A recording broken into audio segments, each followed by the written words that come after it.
हे जर नसेल तर अपिलाचं काम पुढे चालतच नाही. त्यामुळे ही गोष्ट अपिलाच्या कामी खूप महत्त्वाची असते. ती गोष्ट कोणती? तर पेपर बुक.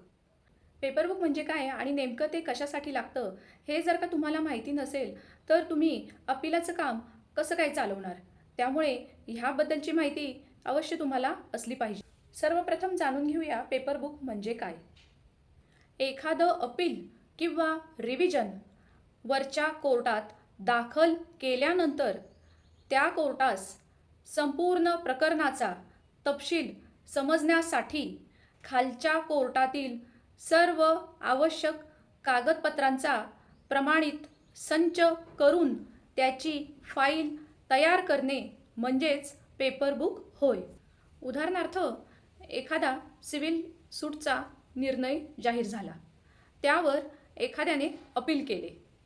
आता त्या अपिलाच्या कामी अपील कोर्टास खाली ट्रायल कोर्टात जे काही प्रकरण चाललं त्याचा संपूर्ण तपशील समजणे आवश्यक असते.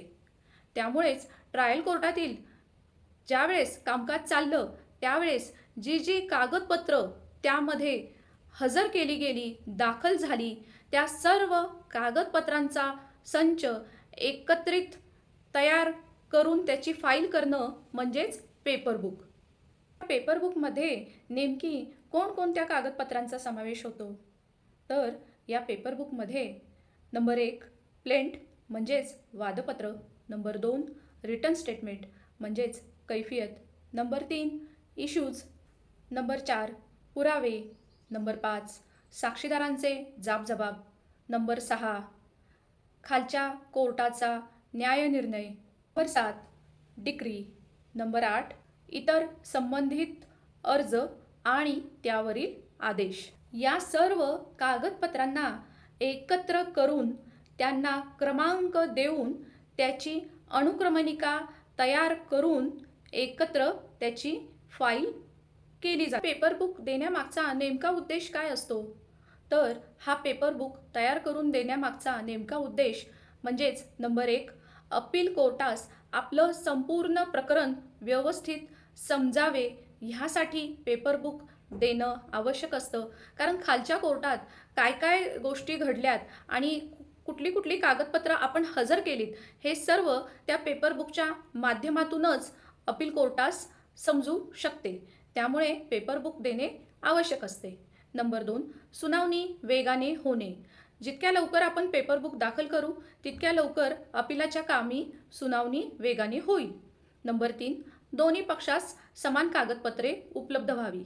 पेपर बुक दाखल केल्यामुळे एक प्रत प्रतिवादीच्या पार्टीला द्यावी लागते आणि एक आपल्याकडे ठेवावी लागते. म्हणजे पेपर बुक देण्याची जबाबदारी ही ज्याने अपील केलं आहे त्याच्यावरच ती पेपर बुक तयार करण्याची जबाबदारी असते. बऱ्याच वेळेला कोर्टामध्ये अर्ज करून आवश्यक ती पेपर बुकची रक्कम भरून पेपर बुक आपल्याला उपलब्ध करून घेता येतो. परंतु त्यासाठी बराच कालावधी लागू शकतो. परंतु जर का आपण स्वतः पेपर बुक तयार करून कोर्टात हजर केले आणि त्याची एक प्रत विरोधी पक्षास दिली तर आपला भरपूर वेळ वाचतो आणि आपले अपिलाचे कामकाज जलद गतीने चालण्यास आपल्याला मदत होते. ज्यावेळेस प्रथमतः आपण अपील दाखल करतो त्यावेळेस जजमेंट आणि अपिलासोबत जजमेंट आणि डिक्रीची प्रत जोडून देतो. परंतु त्यानंतर आपल्याला पेपर बुक ज्याने अपील केलं आहे त्याने पेपर बुक तयार करून देणे आवश्यक असते.